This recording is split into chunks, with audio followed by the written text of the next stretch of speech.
4,000 American paratroopers. One city surrounded by 10,000 enemy forces. 96 hours of continuous urban combat in conditions where military doctrine said airborne insertion was tactically impossible and operationally suicidal. Every planning assumption suggested dropping paratroopers into surrounded city would result in isolated force being destroyed piecemeal by numerically superior enemy operating in terrain they controlled. Standard airborne doctrine requires securing drop zones, establishing perimeter defense, and linking with friendly forces, none of which were possible in city already occupied by enemy with complete freedom of movement. What actually happened over those 96 hours didn't just defy conventional wisdom about airborne operations. It created template for urban warfare that rewrites assumptions about how cities can be contested when conventional approaches fail.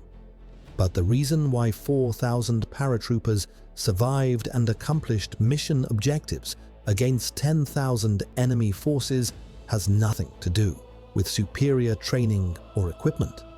It was one pre-insertion intelligence operation that identified enemy weakness nobody else recognized and created tactical approach airborne doctrine specifically prohibits. An understanding that intelligence insight requires waiting for revelation that transforms everything about urban combat and airborne operations. Just weeks ago, enemy forces completed encirclement of strategic city, trapping several thousand civilians and small number of friendly indigenous forces who'd been unable to withdraw before siege was established. Strategic command assessed city would fall within days once enemy tightened encirclement and launched assault against defenders who lacked heavy weapons or reinforcement capability. Conventional relief required ground operation that would take weeks to organize and execute. Time defenders didn't have. Air support could slow enemy assault but couldn't prevent eventual defeat. Isolated defenders. Strategic command faced losing city with significant strategic and political consequences. One option existed that doctrine said was infeasible: airborne insertion directly into surrounded city. Planning staff initially rejected concept as tactically impossible, dropping paratroopers into contested urban environment without secured drop zones or ability to link with friendly forces violated every principle of airborne operations.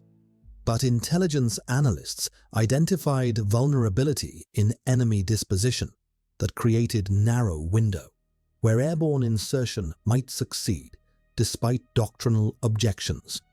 Welcome to AndreyNavyReport, where military analysis meets operational reality. Planning phase. Intelligence assessment revealed enemy forces surrounding city were dispersed, controlling key terrain and infrastructure, but didn't occupy entire urban area. Gaps existed in enemy control, neighborhoods and sectors where enemy presence was minimal or absent because they'd concentrated forces for assault operations against known defender positions. Standard intelligence products focused on enemy strength and dispositions, but intelligence analysts supporting airborne planning conducted different analysis. Where are enemy forces not positioned? That inverse analysis identified urban sectors where enemy presence was light enough that airborne insertion could occur without immediate engagement of landing paratroopers. Those sectors weren't strategic. Enemy hadn't bothered occupying them because they didn't control critical terrain or approach routes enemy cared about. But for airborne planners, those neglected sectors were exactly what made insertion feasible despite enemy encirclement. Week 1. Planning. Airborne commanders developed concept violating standard doctrine at multiple points. Instead of securing drop zones and establishing defensive perimeter, paratroopers would disperse throughout city immediately after landing, occupying sectors enemy had left uncontrolled. Rather than concentrating force for defensive strength, plan called for maximum dispersion, creating presence throughout urban area that would complicate enemy operations. Doctrine says airborne forces should consolidate after landing, enabling command and control through physical proximity. This plan required units operating independently without direct support or coordination because urban terrain and enemy presence prevented physical consolidation. Battalion commanders would control their own operations within assigned sectors without higher headquarters being able to directly coordinate because communications in urban environment with enemy interference wouldn't support centralized command. That decentralization contradicted every airborne doctrine principle about command and control after insertion. Week 2 planning. Logistics planning proved most challenging aspect. Airborne forces typically carry limited supplies supplemented by aerial resupply after drop zone is secured.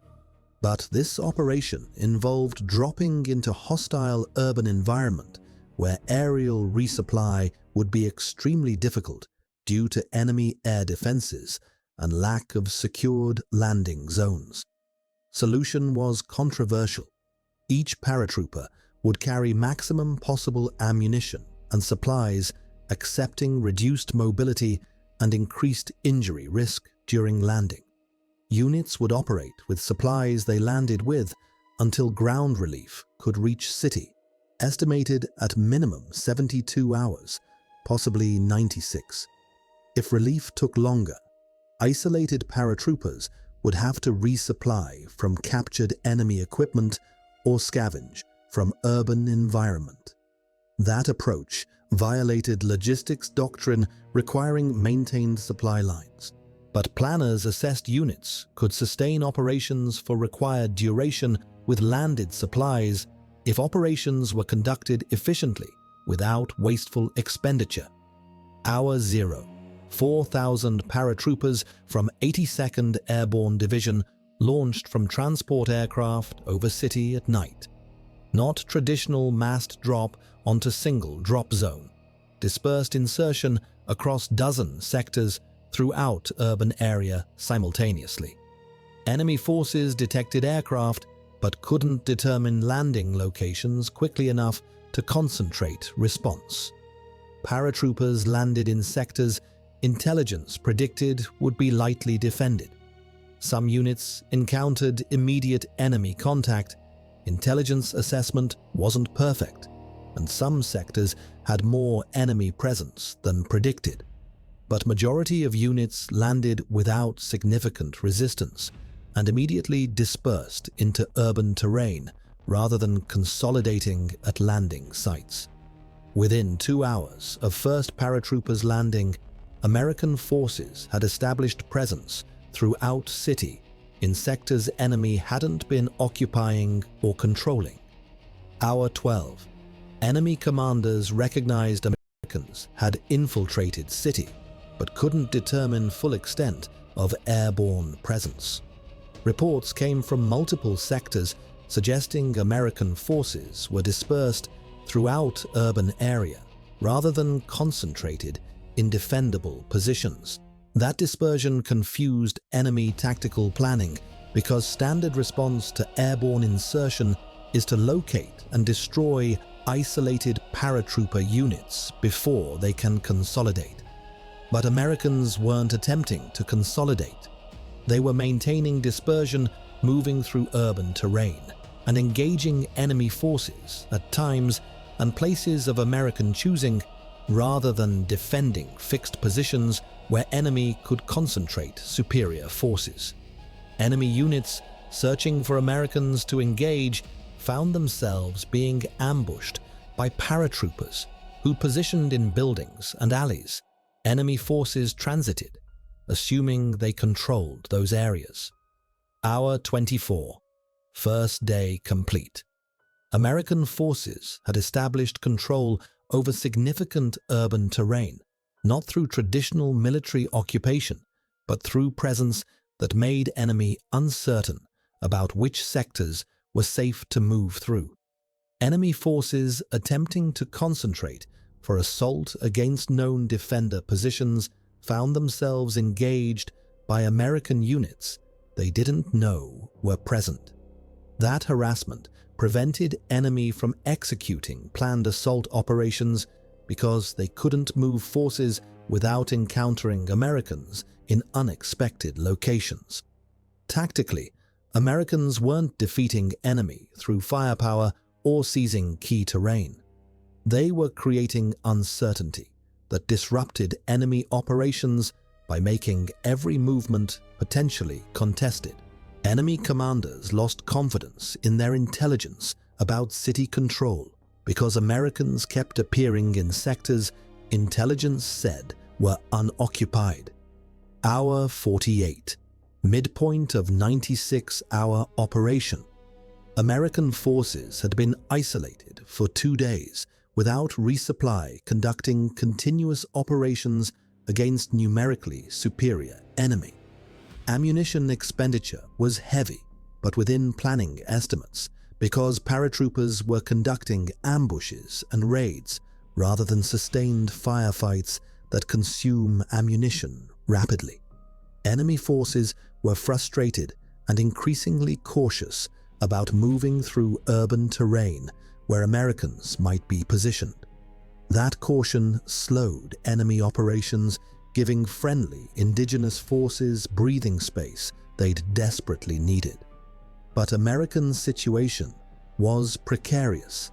Ammunition couldn't be resupplied, casualties couldn't be evacuated, and any major engagement where Americans were decisively engaged would result in unit destruction because reinforcement wasn't possible.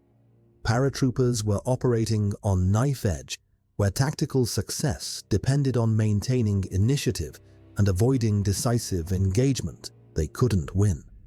But here's where operation reveals what made this approach possible, despite violating every airborne doctrine principle. Remember that intelligence assessment, identifying sectors enemy hadn't occupied. That analysis wasn't just about where enemy wasn't positioned physically.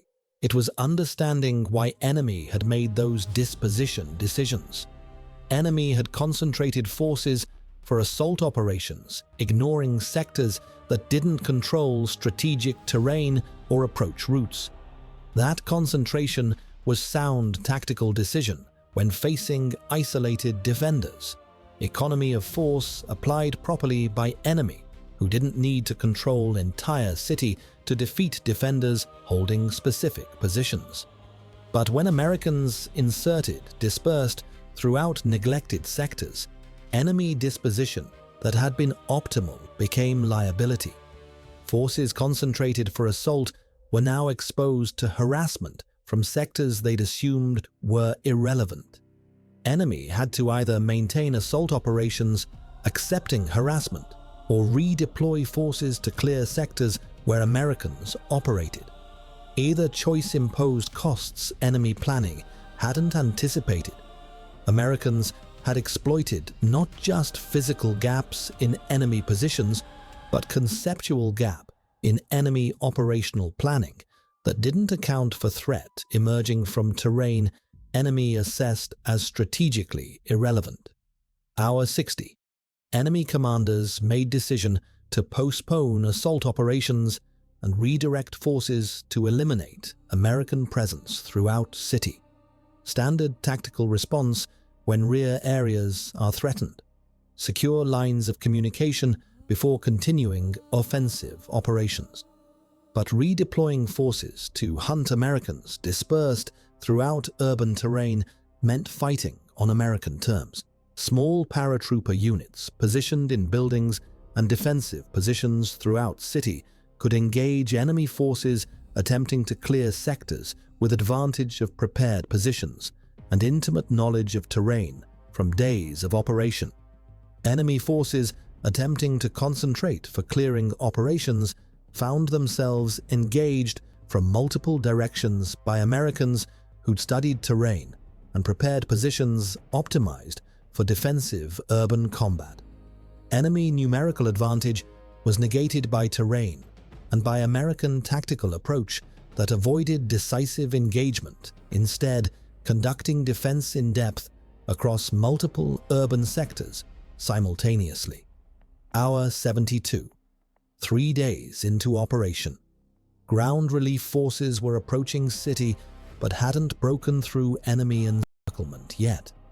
American paratroopers were exhausted and low on ammunition, but maintained operational effectiveness through discipline and tactical skill. Enemy forces had failed to eliminate American presence despite 3 days of operations specifically focused on destroying isolated airborne units. That failure wasn't because American forces were invincible. Several units had been overrun and destroyed when enemy concentrated overwhelming force. But destroying one dispersed paratrooper unit didn't eliminate American presence because other units remained operational throughout city. Enemy was learning that eliminating dispersed opponent in urban terrain is extraordinarily difficult even when attacker has numerical superiority, because urban environment provides countless defensive positions and escape routes that defenders familiar with terrain can exploit. Hour 96. Ground relief forces broke through enemy encirclement, reaching city and linking with airborne units. Mission objective achieved. City remained in friendly control, civilian population was protected, and enemy assault operations were disrupted long enough for relief to arrive. American casualties were significant, but far below what planning estimates suggested they would be for operation in such difficult conditions. Enemy forces had suffered higher casualties from 4 days of urban combat against dispersed opponent who controlled tempo of engagement. Strategic outcome was clear. City that should have fallen was held through airborne operation that conventional wisdom said was impossible. Now for revelation that reframes entire operation. Remember how intelligence identified enemy disposition weakness that made insertion feasible? That intelligence wasn't derived from traditional reconnaissance showing where enemy forces were positioned. It came from signals intelligence that had penetrated enemy communications, revealing their operational planning. Americans knew which sectors enemy considered strategically important and which sectors they decided weren't worth occupying. That intelligence enabled predicting where gaps would exist, not just at moment of insertion, but throughout operation as enemy continued focusing on strategic terrain. They prioritized. Airborne insertion succeeded because Americans understood enemy operational priorities well enough to insert into areas enemy had deliberately decided to ignore. That's intelligence-driven operations, where understanding opponents' decision-making enables exploiting consequences of decisions they made for sound tactical reasons that created vulnerabilities when Americans operated from unexpected positions. Think about implications for airborne operations doctrine. Traditional approach requires securing drop zones in areas away from enemy concentrations. This operation dropped directly into enemy-controlled urban area, succeeding because intelligence identified enemy priorities, enabling prediction of which sectors would be neglected. Future airborne operations can consider insertion into contested areas when intelligence provides understanding of enemy disposition choices that create exploitable gaps. That requires different intelligence support than traditional reconnaissance. Understanding why enemy has positioned forces where they are enables predicting where they won't be positioned. Such intelligence-driven planning creates opportunities conventional doctrine says don't exist, because Doctrine assumes enemy controls all terrain within their area of operations without recognizing that economy of force requires enemy to prioritize and neglect some areas, creating exploitable gaps. For enemy forces, this operation revealed vulnerability in their urban operations doctrine. Concentrating forces for assault operations while neglecting terrain assessed as strategically irrelevant is sound economy of force when opponent is conventionally deployed, but creates exploitable weakness when unconventional opponent can insert forces into neglected areas operating to disrupt rather than seize and hold terrain. Future enemy operations must account for possibility that terrain they assess as irrelevant might be used by unconventional opponents, creating disproportionate effects through harassment and disruption. That requires either controlling all urban terrain, expensive in troops and time, or developing rapid response capability to eliminate threats from unexpected sectors. Neither solution is straightforward, making this vulnerability persistent weakness in enemy doctrine. For American military, this operation validated controversial approach to airborne operations that Doctrine specifically discouraged. Inserting into contested urban environment without secured drop zones or ability to link with friendly forces succeeded through dispersion that Doctrine warns against, because dispersion prevented enemy from concentrating against cohesive target. Future airborne doctrine will likely incorporate these lessons about intelligence-driven insertion into enemy rear areas and dispersion as technique for creating effects in urban terrain.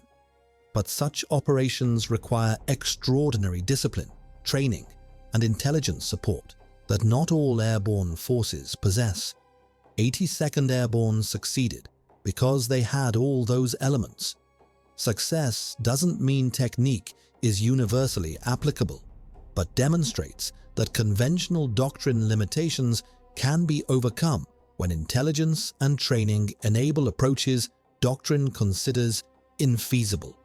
Which factor dominated this operation? A.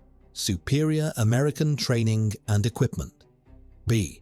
Enemy tactical errors and poor urban warfare capability. C. Intelligence penetration of enemy communications, revealing operational priorities, enabling prediction of which sectors enemy would neglect, creating exploitable insertion opportunity. The answer is C. Training mattered enormously. Enemy made some errors, but operation was possible because intelligence revealed enemy decision-making, enabling Americans to insert where enemy had deliberately chosen not to position forces. Without that intelligence, insertion would have been impossible because paratroopers would have landed in defended sectors. Intelligence understanding of enemy priorities was prerequisite for every other factor to matter.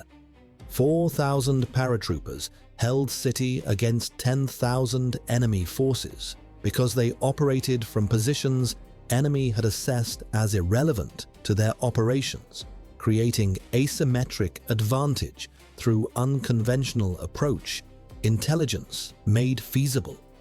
Can adversaries prevent such intelligence penetration and exploitation? Not easily.